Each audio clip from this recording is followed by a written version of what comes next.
Hello everyone, in this video, I will be going over how to write your cover letter using ChatGPT. So let's get started. First, open your browser and type chat.openai.com. But you need to log in first. Then click on a new chat to create a conversation.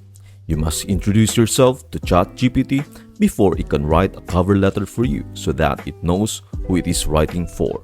Share your educational background and degree obtained. Describe your previous employment and career history. You can also list any specific achievements you have made or certificates you have earned.